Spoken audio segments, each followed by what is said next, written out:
Gusto mo ng real talk? Real talk, ha? Pagod na akong intindihin ka! Ako rin, pagod na rin ako. Pagod na ako sumunod sa lahat ng gusto mo. Sa pagbabawal mo, sa pagbabantay mo, sa pagiging demanding mo. Para yun sa'yo! Para sa future mo, sa future nating dalawa! O baka naman ako lang yung nag-iisip na tayong dalawa sa future. Ira, may sarili rin akong buhay. May mga gusto kong gawin na hindi ko magawa dahil ayaw mo. Nakakasakal na.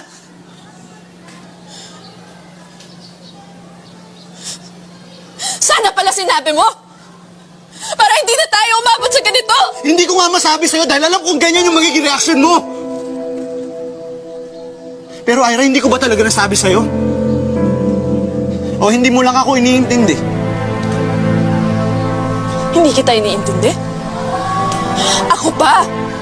Ako pa yung di nakakaintindi! Ako pa yung masama! Ako pa yung mali! Oh, hindi ako na ulit! Kasalanan ko na ulit! Kasalanan ko naging sunod-sunuran ako sa'yo! Kasalanan ko nagpasakal ako sa'yo! Okay?